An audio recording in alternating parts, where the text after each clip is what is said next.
Our speaker today is Pierre Py, who will tell us about Cubulable Kähler groups. Thank you. Do you hear me? Is it working? Okay. So first, what I'm going to talk about is first, I would like to thank the organizer for the invitation to talk here, and also for the change in the schedule, which allows me to give the first talk. And okay, and then this is a joint work with Thomas Delzant.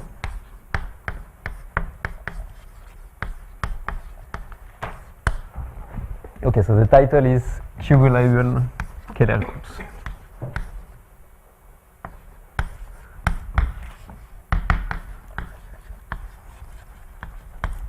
Okay, so the purpose of the talk is to describe cubulable Kähler group. So what is a Kähler group?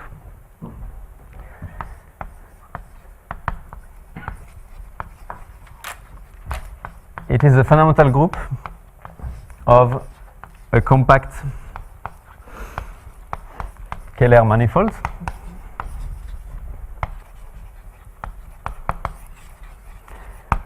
Okay, so what is a Kähler manifold? It's a complex manifold which admits a Kähler metric. And what is a Kähler metric?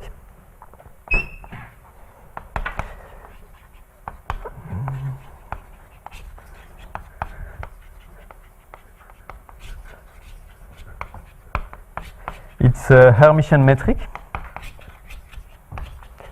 So you have a complex manifold. On each tangent space, you give yourself a Hermitian inner product.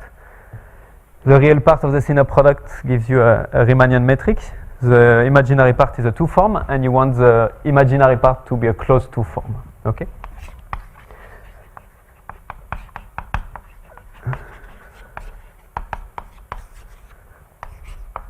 So it's a Hermitian metric H, such that the imaginary part of H is a closed form.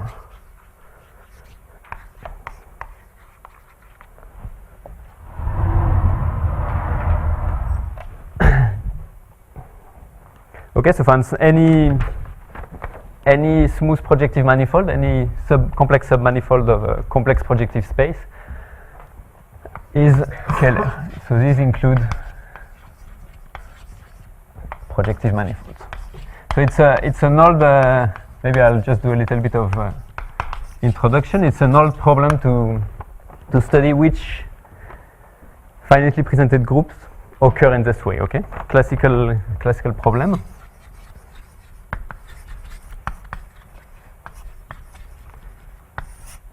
Find restriction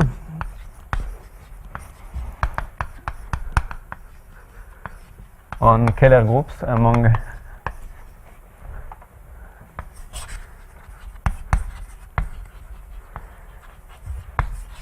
finitely presented group.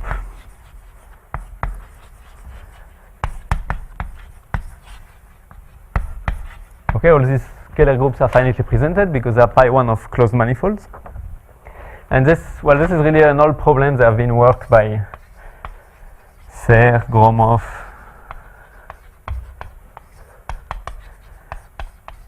Simpson, Toledo, etc. And also more recently there have been work by Thomas Delzant jointly with Gromov, where they used ideas of geometric group theory to study this problem. Okay, so they use ideas of geometric group theory to study pi1 of Kähler manifold. And something else I want to mention, even if I'll not really talk about it, is that there's this problem, but there is also another thing, which is another old problem, is to find interesting example of Kähler group.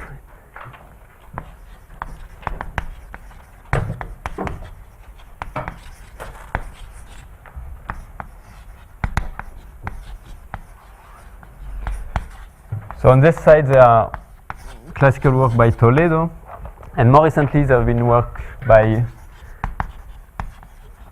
Dimka, Papadim, and Soussiou.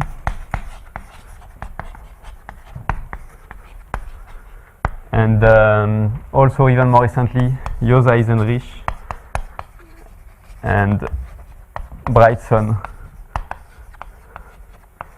and Josa-Eisenrich.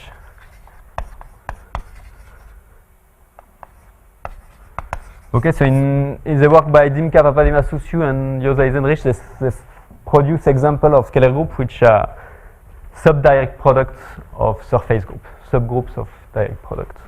So I will not really talk about this, but even, yeah, but it's just to mention an interesting development in this topic.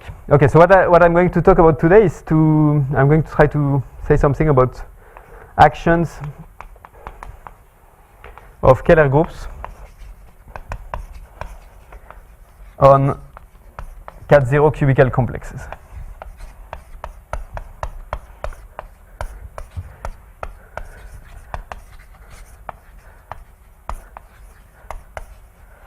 Okay, so all cubical complexes I will consider will be finite dimensional, so I'll write it once and then I'll never mention it again.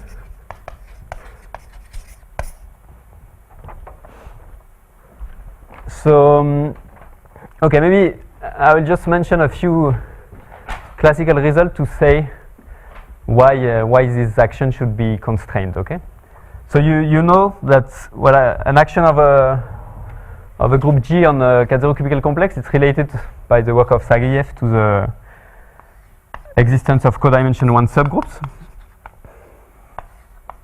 So action on cat-0 cubical complexes, I'll write this CCC. It's related to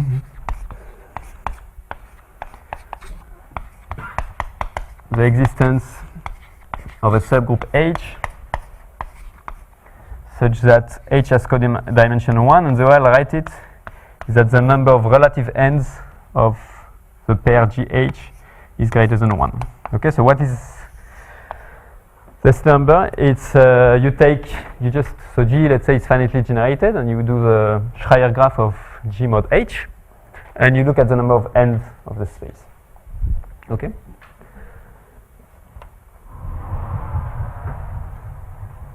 So now what I want to say is to explain why, if you have a Kähler group and if you have a subgroup such that the number of relative ends is greater than 2, then there are restrictions. So greater than 2 is stronger than greater than 1, but still. So maybe first something very classical. First is that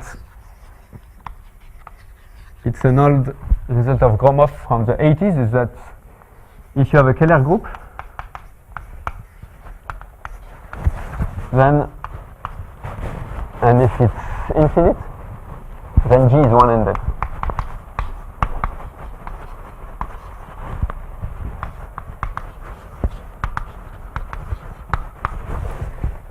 Now there is a result by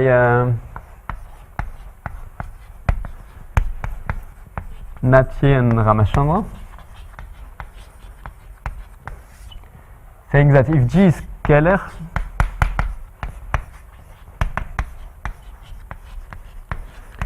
and if there exists a subgroup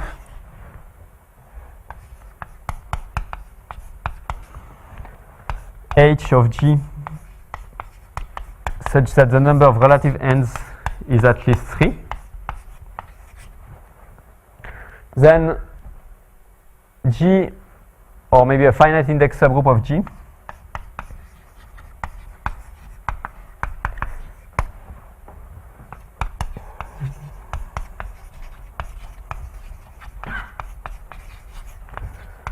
surjects onto a surface group.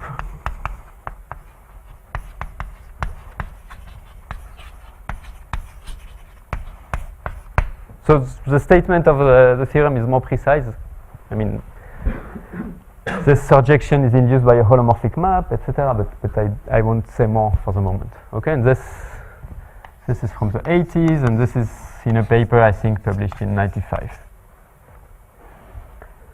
And more recently, there is a work by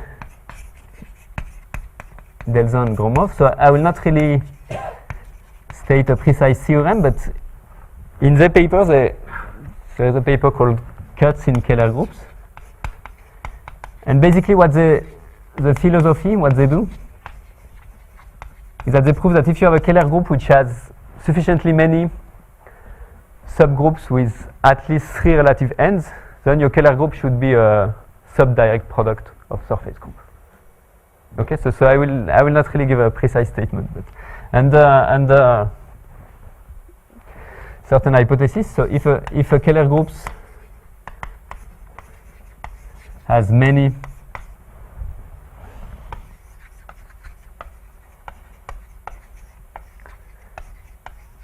subgroups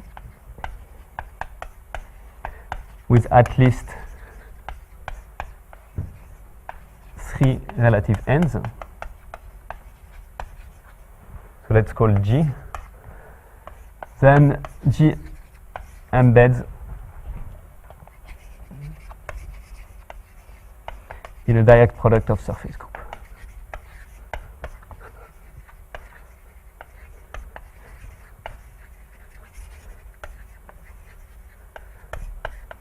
Okay, and this result motivated the recent work by Jose Eisenrich to look for which subgroups of direct products of surface group are Kähler groups. So now if you have a Kähler group which acts on a cat-zero cubical complex, you could say, okay, if the action is sufficiently complicated, there is some dynamics, you could hope that the group G will contain a subgroup with at least 3 relative ends and maybe many such subgroups. So maybe you will be able to prove that your group is a subgroup of a direct product of surface group. So the result of Delzant-Gromov don't give you this directly. You cannot really apply the result to prove directly a theorem about action of Kähler group on cat-zero cubical complexes, but at least it gives a hint of what to expect. So now I'll write the first theorem. Let's call this theorem A. So I will say that a group is cubulable if it acts properly discontinuously and co-compactly on a cat-zero cubical complex. Okay, finite dimensional. So if a Kähler group is cubulable, what we'll see is that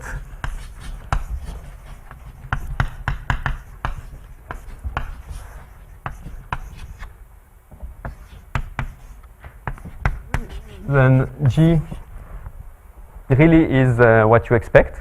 It's virtually a direct product of surface group, maybe with some Abelian factor. Okay, so G has a finite index subgroup.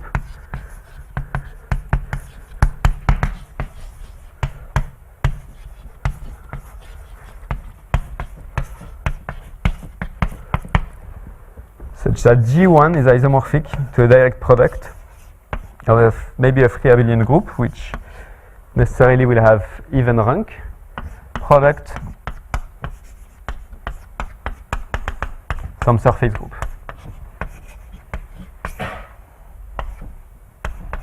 Okay, so here the sigma i's are closed hyperbolic surfaces, closed oriented hyperbolic surfaces.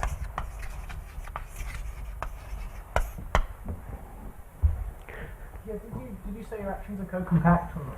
Yeah. So in cubulable, I mean properly discontinuous co-compact. So a bit later, I will state another theorem, which is one step towards proving this, where we don't assume co-compactness, etc. Okay, so I'll continue on the left. So actually, it's a bit more precise. For instance, if Y is cat-zero cubical complex. So assume you have your complex Y on which G acts co-compactly, properly discontinuously. And assume it's a product of L irreducible factors, all of which are, let's say I assume that all these factors are unbounded and that the action is essential, okay? So G acts here, the action is essential.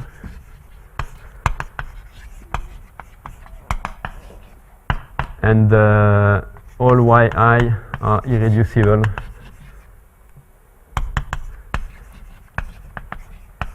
and unbounded. Can you recall what essential means? Hmm? Can you recall what essential means? Okay, so it means that, sorry. So a group action on a Cat0 cubical complex is essential if there is no orbit which stays in a bounded neighborhood of a half space. So if whenever you have a hyperplane, you go, every orbit goes at infinite distance on each side. But in this context, if you have something cubulable, you can always find a subcomplex on which the action is essential. I guess this is due to Capras and Sagayev. Okay, so what I'm saying is that in the context of theorem A, if you add this hypothesis, and you can always assume this after passing to a subcomplex, then the isomorphism that I've written there can be chosen in such a way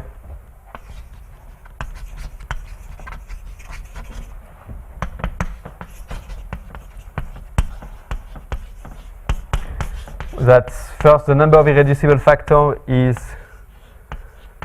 the number of factor in the direct product decomposition, okay, the number of surface group factor plus the number of z factor, and the action of G on each factors through one of the projection. Okay, if you look at the action on Y1 only, it will factor through the action of one of these copies of Z or one of these groups. Okay.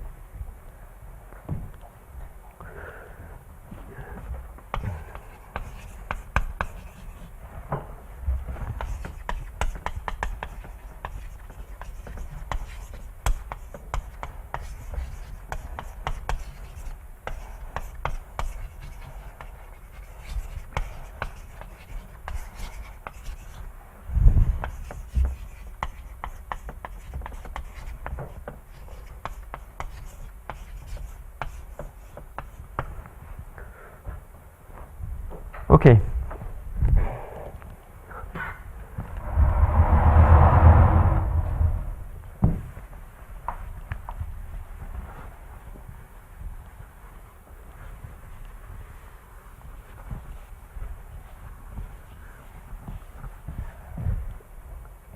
So now maybe just another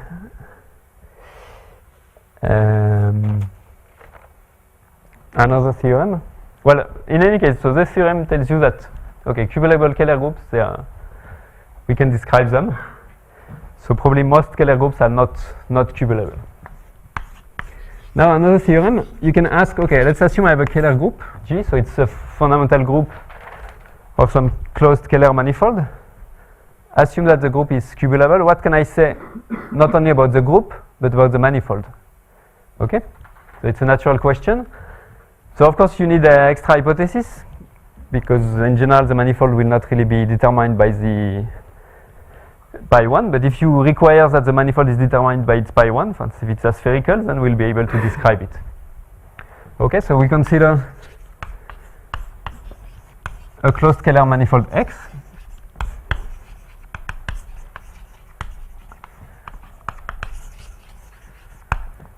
And we'll assume that X has the same homotopy type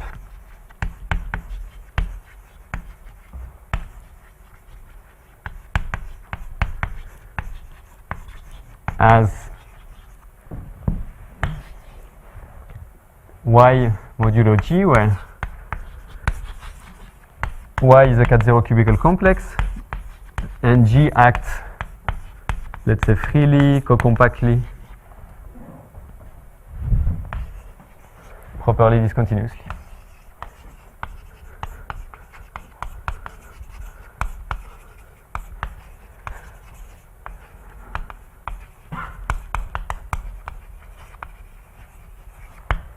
Okay?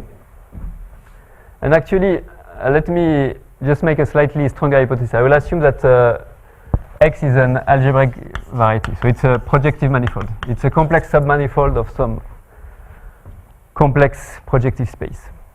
Then what I'm saying is that in this case, the picture which was here, saying there's a finite index subgroup isomorphic to a direct product, I can write the same thing but at the level of the manifold, and the isomorphism is something holomorphic. So then X has a finite core X1.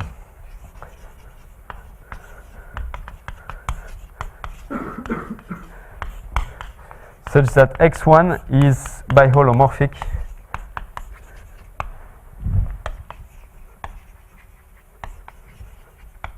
to A times sigma 1 times etc. times sigma r, where A is some complex torus, which is algebraic, and the sigma I are Riemann surfaces, hyperbolic Riemann surfaces.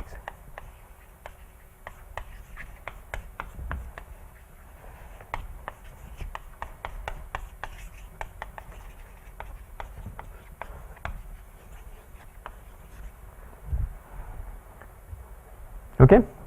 So really, if you have a projective manifold, assume that it's, well, this is basically equivalent to saying that it's aspherical and it has a cubulable pi1. Then really, up to a finite core, it's biholomorphic to a product of a complex torus plus some Riemann surfaces. So if I just ask here that x is scalar, there's a slightly weaker statement that I won't explain, but there's also something that's just a bit weaker.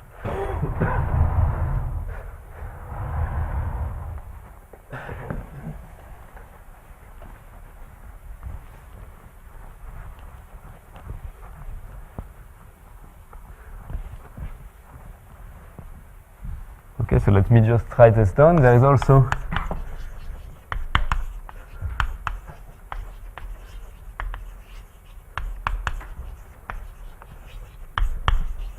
a slightly weaker conclusion if we only assume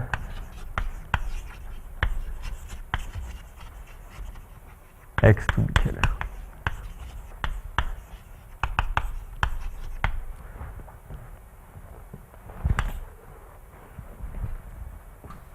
Okay, any question?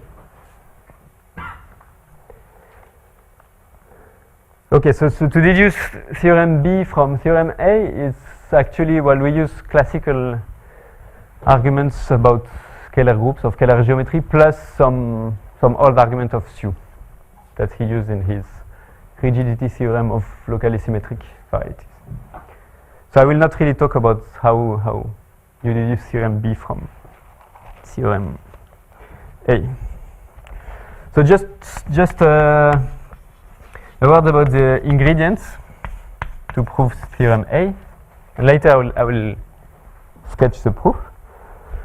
So one first thing that we use a lot, the work of Kapras and Sagayev about constructing free subgroups in groups acting on cat-zero cubical complexes, etc. Well, I will maybe mention this a bit more later. So we use a lot Kapras, Sagayev, and something else we'll use is the work of Brightson, Owie, Miller, Short.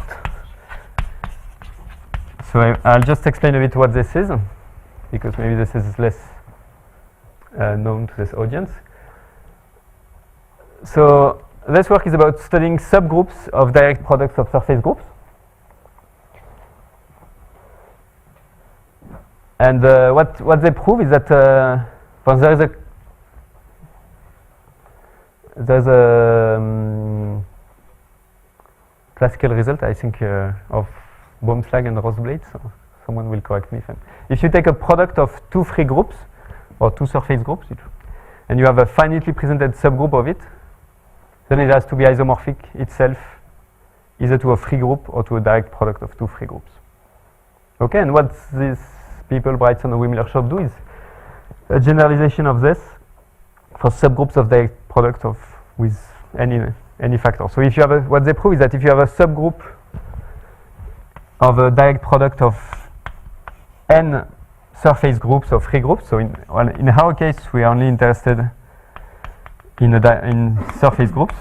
So if I have H, which is a subgroup of a direct product of n surface group, and if H is of type Fpn, whatever that means, then H itself is isomorphic to a direct product of at most n factors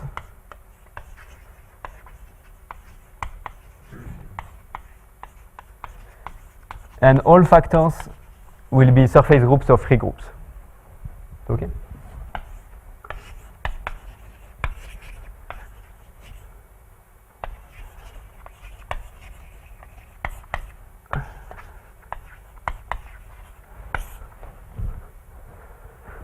So we use this actually. What we use is a bit the arguments in the proof, but yeah. So to prove theorem 1, we'll embed a finite index subgroup of our Kähler group on in a direct product, and then since this group acts co-compactly on a nice complex, it will satisfy all finiteness properties you want. So it will be itself a direct product. Okay, and yeah, but and again, one more comment is that really this result does not follow from this existing result about existence of subgroups with many ends. I mean, it's more involved. Okay, so now let me state last theorem, and I'll try to sketch its proof.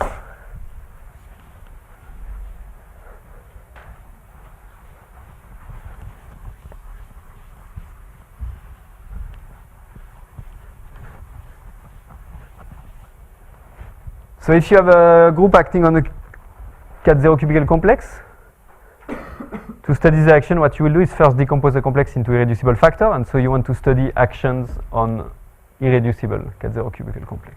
So the last theorem is about actions of cat-0 cubical complexes on irreducible, of Kähler groups on irreducible complexes. Okay, so this work is on archive, but the numbering of the theorem with the letters is not the same as in the paper. So if you look at the paper, don't be confused. So now assume that a Kähler group G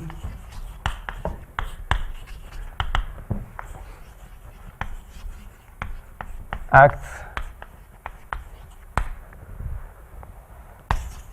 on an irreducible cat-0 cubical complex. Let's call it Y. So it's finite dimensional. Y. I said at the beginning I assume all complexes are finite dimensional. And here we also have to assume that Y is also locally finite.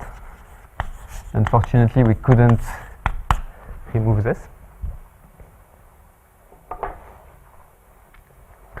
And I will add 3 more hypotheses. So I will assume that the G action is essential.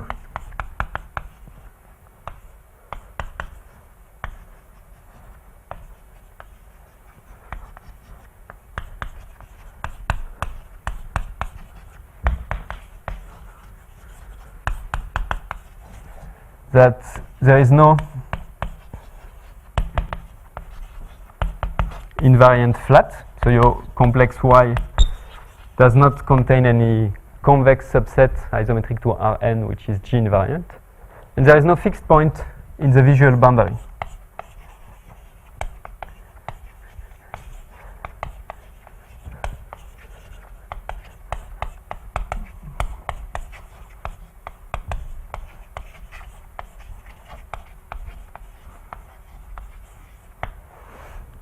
And then what we prove is that, again, a finite index subgroup of G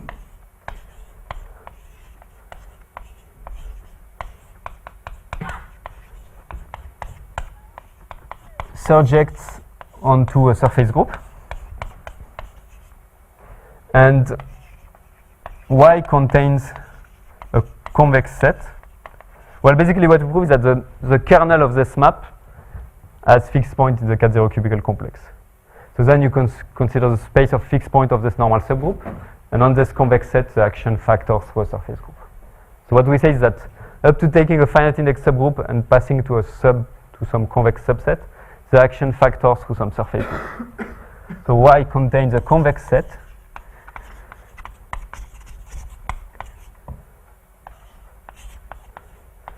such that C is G invariant.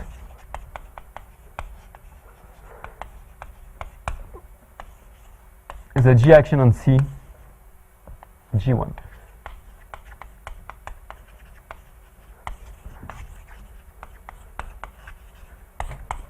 Factor through the surface group. Okay, so the normal subgroup, which is the kernel of this map, is the identity on C. So what does essential mean then? The G action is essential. The same as before, it means that there is, Okay. for every hyperplane, all orbits go to, cannot stay at a bounded distance over half space. So you go on both sides at infinite distance.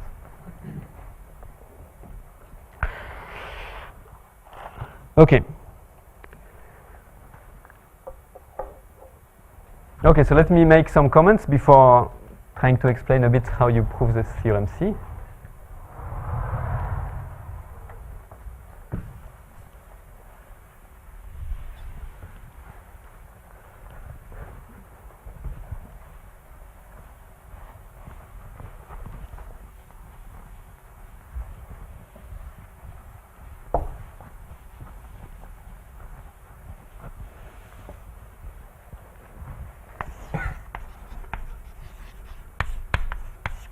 Okay, so again, to deduce theorem A from theorem C, so we'll use the work of Kapras and Sagayev and the work of Brightson, Nowy, Miller, Short. And basically each, in the theorem A, each irreducible factor will, either it will satisfy the hypothesis of the theorem, so it will give a surface group factor, or basically will show that there is an invariant geodesic in the irreducible factor and it will give a Z factor. And this uses also, this uses the work of Kapras Sagayev. Another comment for people more familiar with the world of Kähler groups. There are many results about Kähler group which use harmonic maps. Okay, you have a group acting on a space of non-positive curvature, symmetric space or building or more general cat zero space. And to study the action, what you do is you start by constructing an equivalent map from the universal cover of your Kähler manifold to your space of non-positive curvature, and you build a harmonic map. Okay, and then a key point is to prove that this harmonic map is actually pluriharmonic, meaning it's harmonic when you restrict it to each complex submanifold. And in this context, well, there is a theory of harmonic maps with values into cat zero spaces, general, due to Korvar and Schoen. But the step to pass from harmonic to pluriharmonic does not exist for cubical complexes. Okay, it exists for buildings by the work of Gromov and Schoen, but here it does not exist, so we don't use this. So we don't use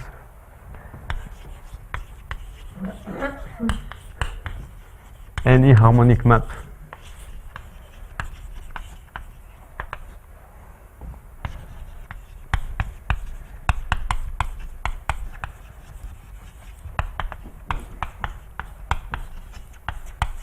with values into the cat zero cubical complex. The step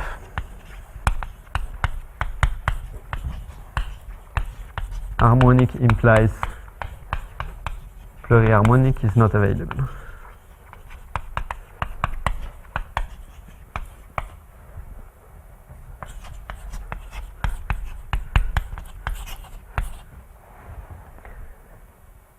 At some point, we will use some equivalent map from the universal cover to the complex, but just some continuous or Lipschitz map, not harmonic, just as a tool. Another comment is that it would be nice to remove the local finiteness hypothesis on Y, but we don't know how to do this for the moment.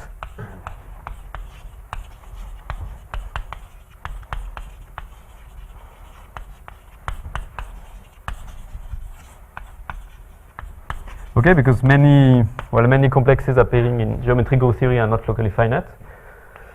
So this would be nice.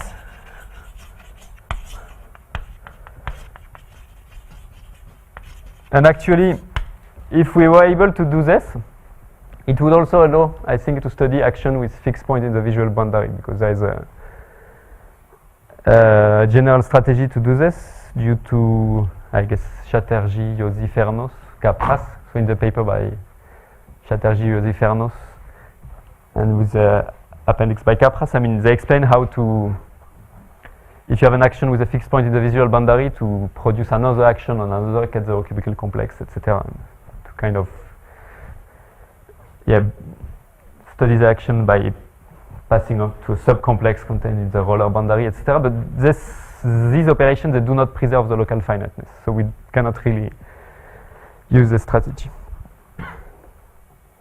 Okay, so now let me try to say something about the proof.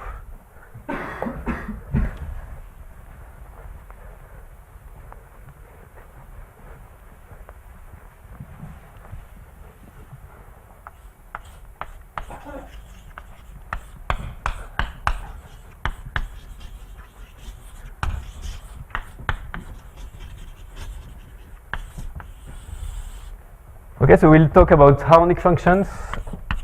There will be no harmonic maps, but there will be harmonic functions.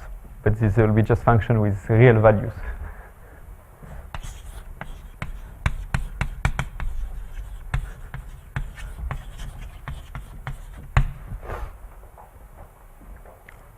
Okay, so we have a manifold, a Kähler manifold X. X twiddle will be its universal cover, G is the pi 1, and G acts on Y. Okay, Y is the ket0 cubical complex.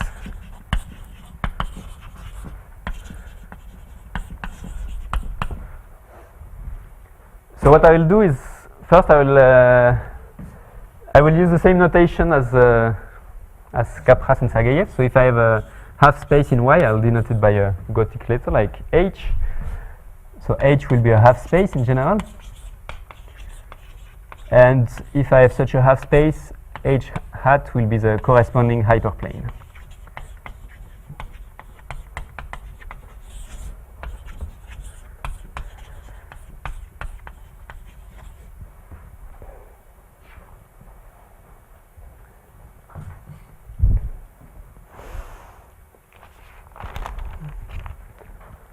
So if I have a half space in Y or hyperplane, I can consider its stabilizer in my group G. Well, the stabilizer might be trivial, but still I can consider it. So I'll call G H or H hat. So it will be the element of G which, well, it will be something a bit stronger. Not only they stabilize globally H hat, but also they preserve each component of the complement. Okay? So they don't flip. So it's just G in G, such that G of H hat is H hat, and G preserves the components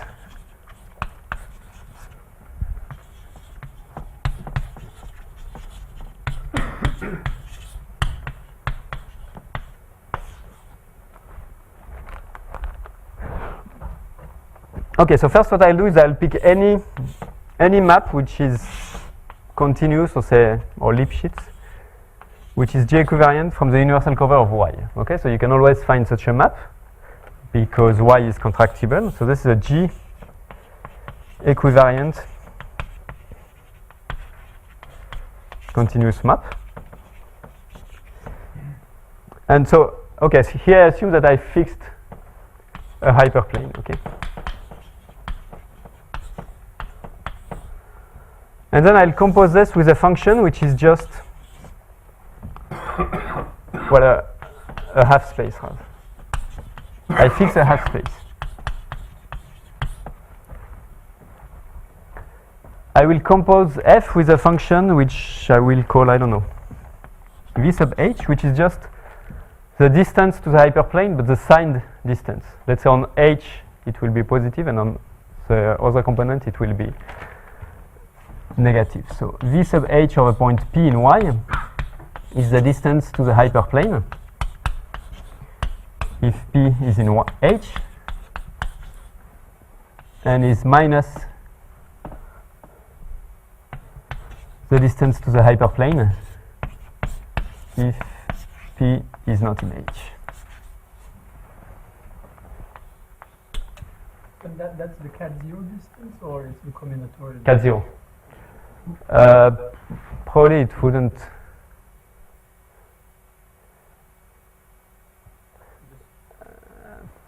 The only thing I will really need is that when this composition will descend to the right cover of X, and I will need this to be proper. So maybe, let's say it's a cat zero distance. Okay.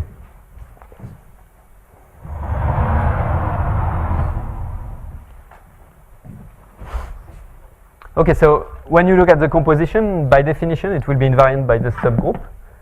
So it will descend to give you a function on the quotient of the universal cover by this subgroup.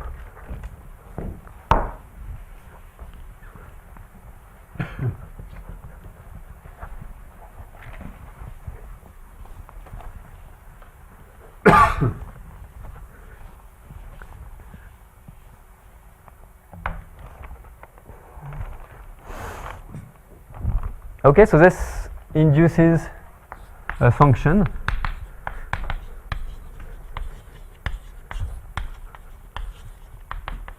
let's call it WH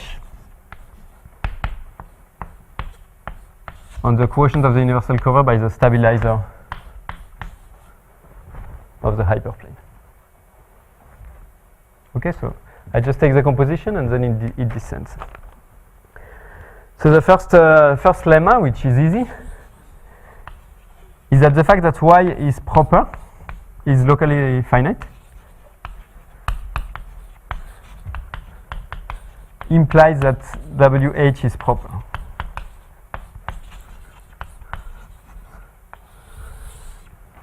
Okay? So this is not difficult. To show that this is proper, you could just consider in this manifold just the image of one G orbit in the universal cover. So, I mean, essentially it's reduced to study a map from on a Schreier graph, because if you just restrict this map to one orbit, and if it's proper on this, since the manifold is compact, it will be proper. Okay, so now you have a proper map to R. So what this says at least is that this manifold has at least two ends. Okay. And you can define the you can look at the ends of this manifold where this function goes to plus infinity, or the ends where this function goes to minus infinity.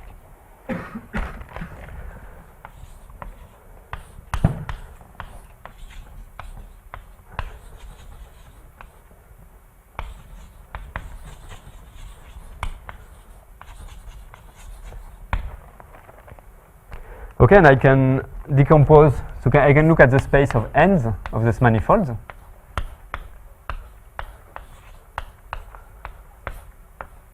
And it's decomposed into two subsets. The ends where WH goes to infinity and the ends where WH goes to minus infinity. And the space of ends of a manifold has a natural topology, and these two things are Klopen sets.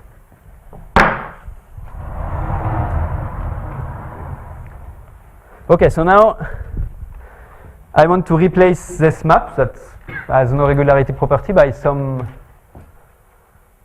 map which will take values in -1, 1, say, and whose behavior at infinity is prescribed by this. So I want to find a map which is harmonic, tends to 1 where this map goes to infinity, and tends to -1 where this goes to minus infinity.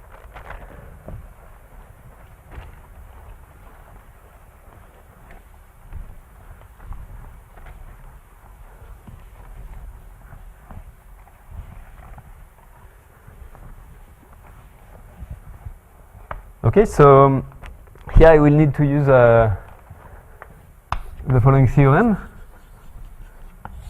So this theorem is due to two teams independently.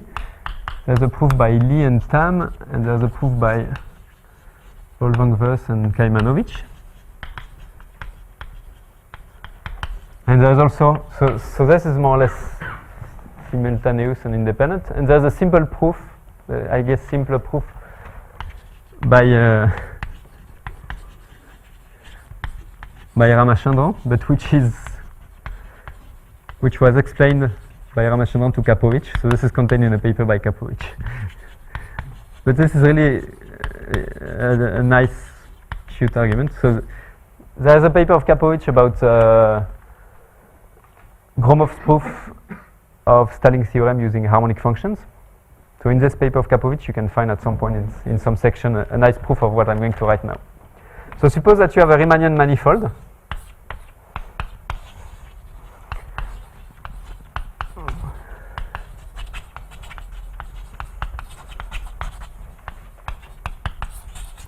Of bounded geometry, so don't ask me what this means. The only thing we need to know is that some covering space of a compact of a closed Riemannian manifold is of bounded geometry. And we'll also need to assume that M satisfy a linear isoperimetric inequality.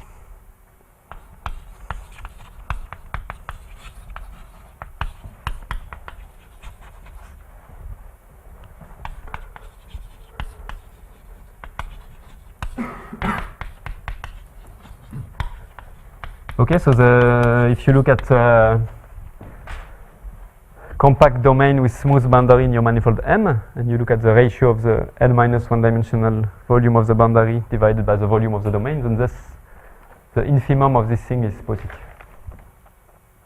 And now, under this hypothesis, what these people prove is that if you have a function from the space of ends of M to just -1, 1. So it's just a function which takes two values. So basically what this means is that you have a partition of the space of ends into two clopin sets. Then you can extend it to a harmonic function on your manifold. Okay, if you have a manifold, an open manifold, the manifold union its space of ends has a natural topology. And so what these people say is that U has a harmonic extension.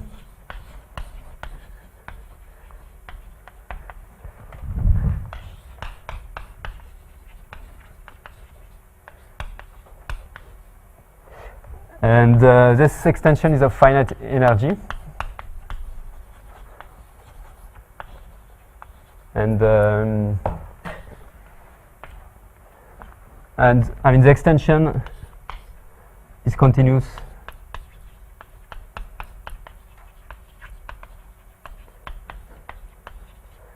on M union its space of ends. Okay, so you can find on M a harmonic function with value. So of course the extension will take values between -1 and 1.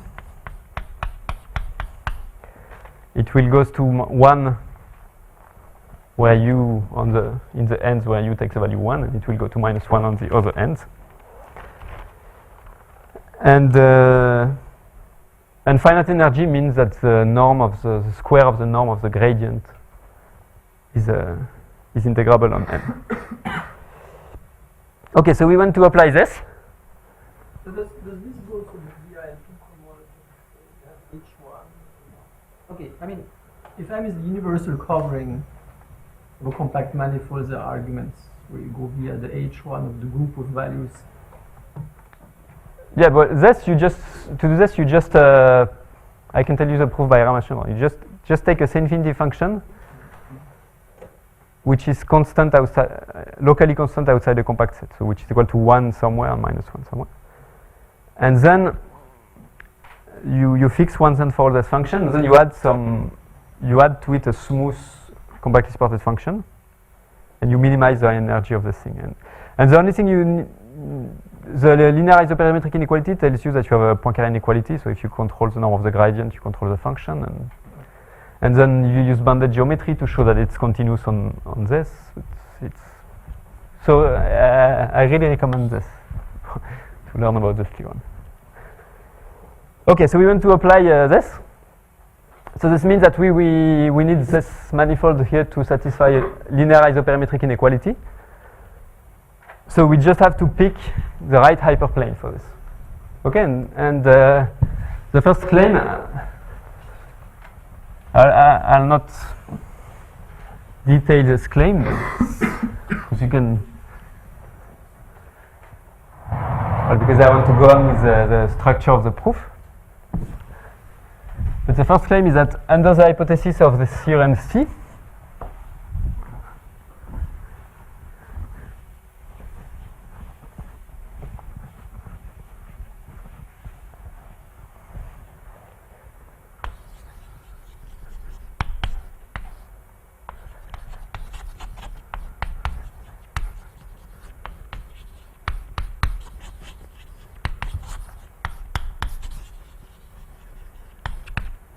so we can choose the hyperplane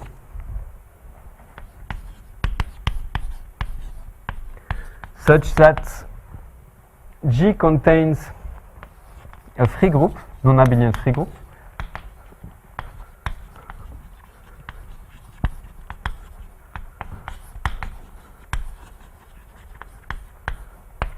which does not intersect any conjugate of the stabilizer of the hyperplane.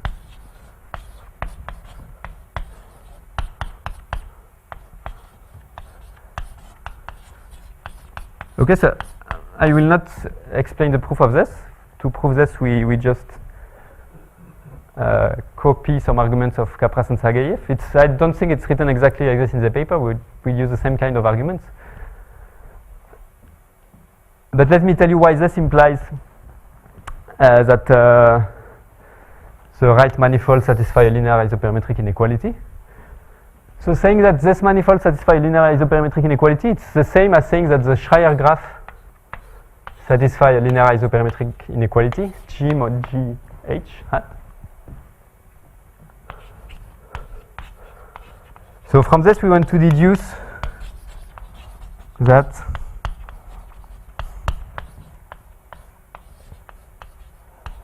this satisfies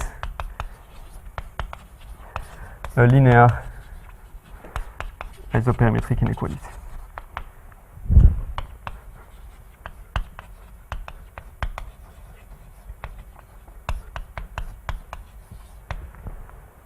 But saying that such a thing does not satisfy linear isoperimetric inequality, it's equivalent to say that the action of G on L2 of this has almost invariant vectors. So if this does not satisfy linear isoperimetric inequality, the action of G almost has invariant vector. So the action of F on this homogeneous space almost has invariant vector.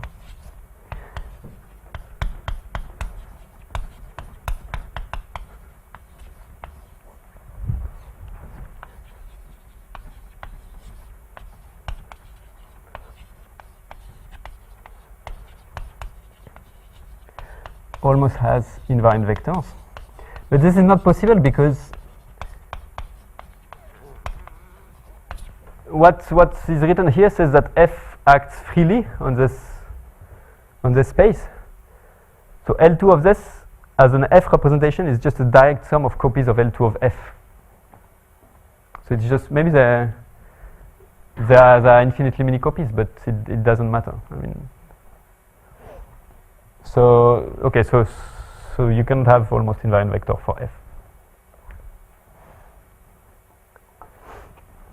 Okay, so using this, we pick a hyperplane H, which satisfies this, and so we find a cover of our Kähler manifold with some proper harmonic map to -1, 1. Okay, the fact that this map has a continuous extension to M union its ends implies that if you see it as a map from N to the open interval -1, 1, it's proper.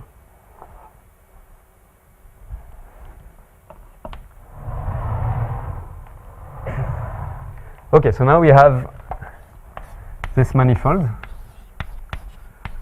and we have a map I will call U H. Well, I'll not put the hat because it depends on the half space for the sign. This is harmonic, proper, and of finite energy.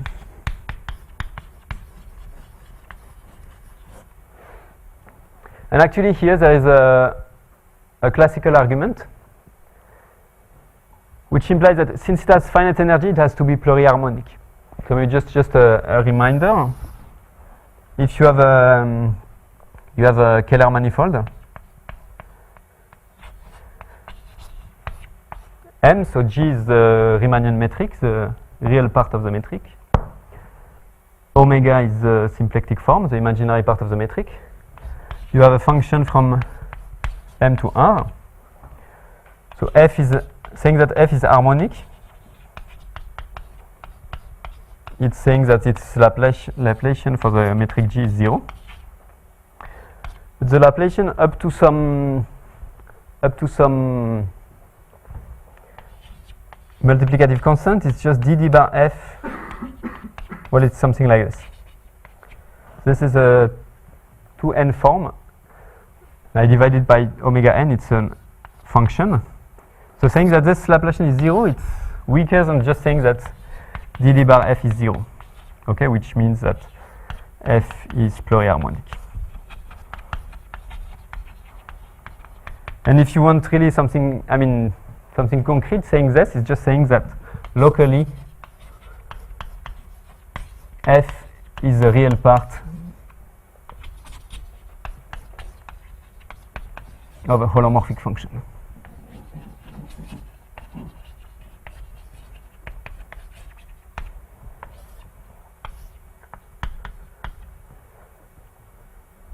Okay, so in this context, the fact that it has finite energy implies that it's pluriharmonic. This is just a Stokes theorem plus some cutoff argument.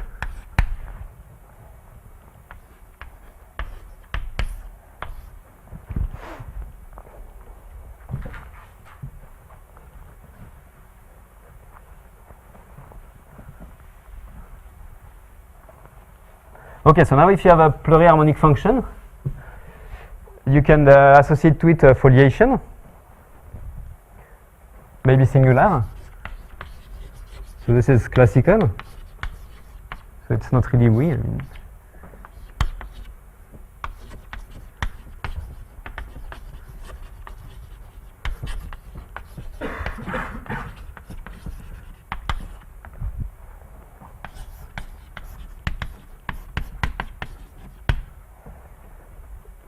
Okay, why?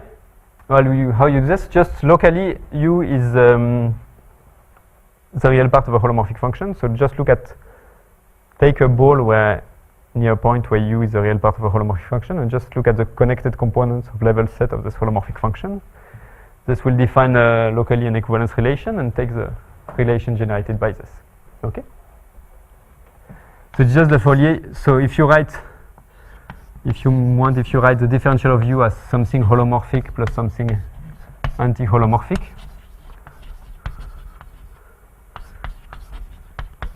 then it's a foliation defined by the kernel of this form alpha, except that it could be singular. Okay, so we have an open manifold with a holomorphic foliation. And what do we need to do now? We need to prove that this foliation is a fibration. And what I claim is that if we do this, we are done. It will end the proof of theorem C.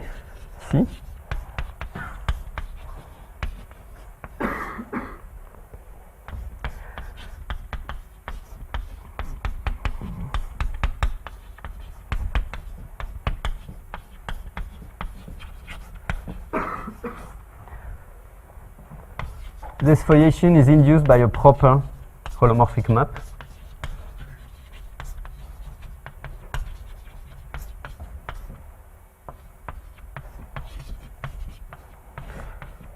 From this thing to a Riemann surface. Okay, I'll not give it a name. Or maybe yes, I'll call it sigma. Okay, so why is this enough? First, there's something non-trivial but classical in the study of Kähler group is that if you have such a map, automatically it will descend to a finite cover of your original manifold. Okay, this is something open, but what I say is that automatically there is a diagram like this, x1, sigma 1, etc., etc., where this is a finite cover of x, and this is a closed Riemann surface. This is holomorphic, and this induce, let's say, a surjection on pi 1. So this is, I'll not explain this. So automatically you get first a finite index subgroup of your Kähler group, which surject onto a surface group.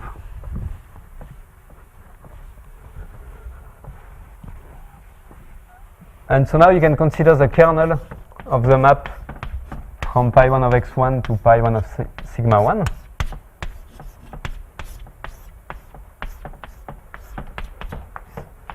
And if I prove that this acts elliptically on my complex, that it has fixed point, I'm done.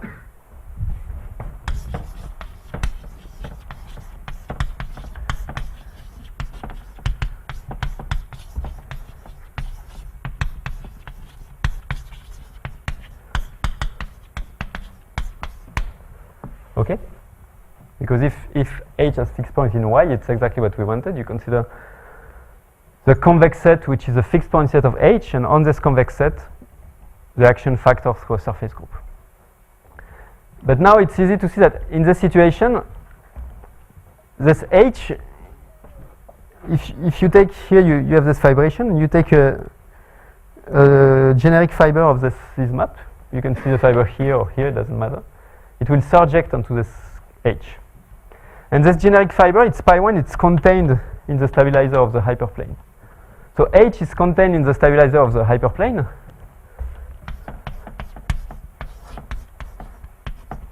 But H is normal, so it will have to fix many hyperplanes.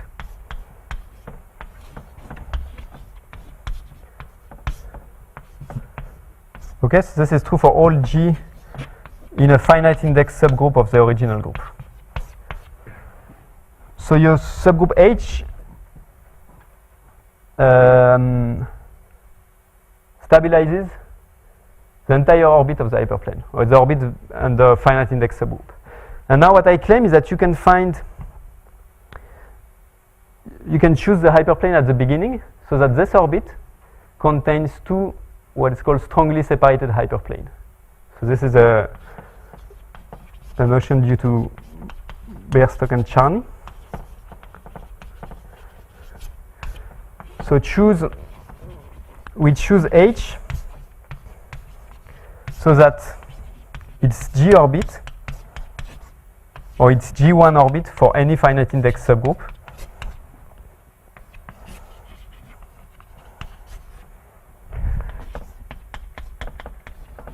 contains two strongly separated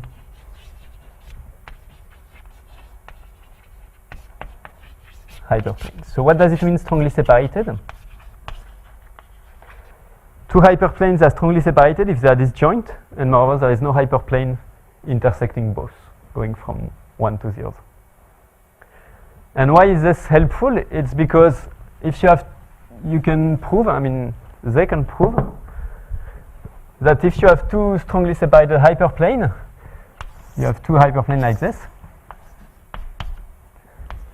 then there is a unique pair of points,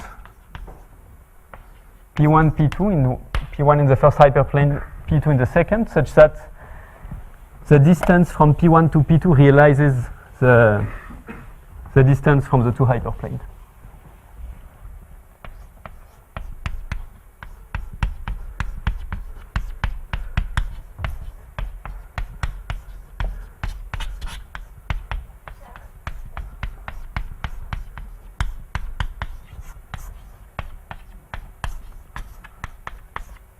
Okay, and now if I have this subgroup H which preserves all these hyperplanes, I take two of them which are strongly separated, it will have to preserve this pair of points.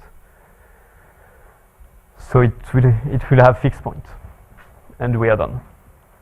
So this is maybe I should call this the second claim. So, okay, so at the beginning I started with any hyperplane, and I've added twice some condition on it that you have to prove you can choose H like this at the beginning.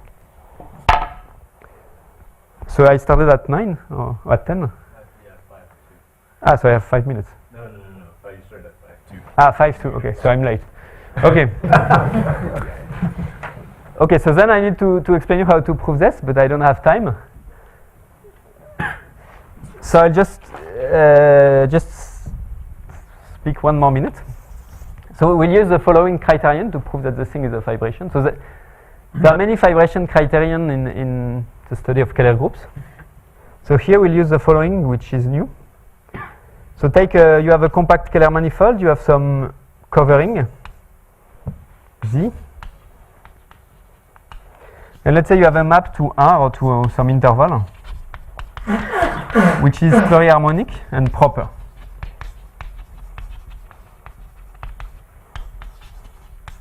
So the bad thing is that we need one map to be proper. But now what I say is that, so in this context, this map defines the foliation. And now assume that there exists V on the same covering, which is continuous, the function, and plurisubharmonic.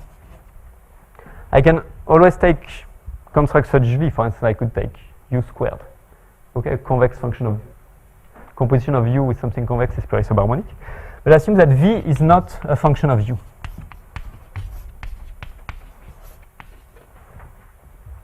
Then all this implies that the foliation associated to U is a fibration.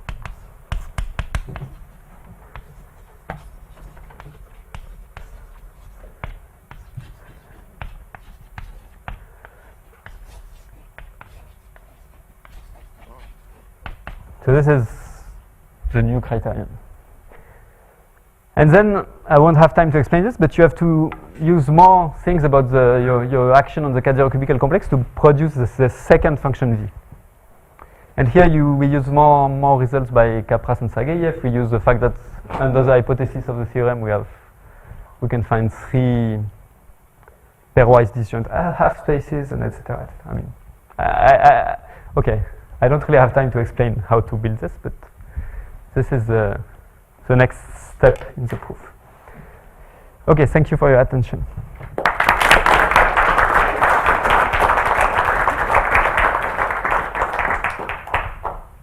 Any quick questions? All right, let's thank Pierre again. I think that was I mean, at the beginning there, when you construction of this proper function, it looks first like you really need the action to be essential. I mean, you use very much the essentialness of the action, or the Schreier graph of G modulo, the stabilizer of a half plane is. So that okay, if you walk away. I use that it's essential to say the function will go on both sides, but to say it's proper, you use the local finiteness of the complex. Yeah. Yeah, because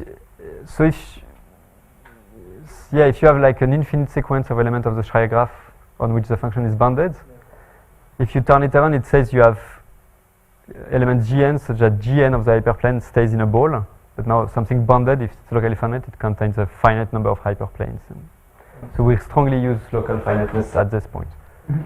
And there's also to produce this function, we strongly use local finiteness, because this function will be a supremum of some harmonic function over some G orbit, and actually we need the supremum to be a supremum of a finite number of functions to get something continuous. Okay. And here again we use local finiteness. All right, now we'll see.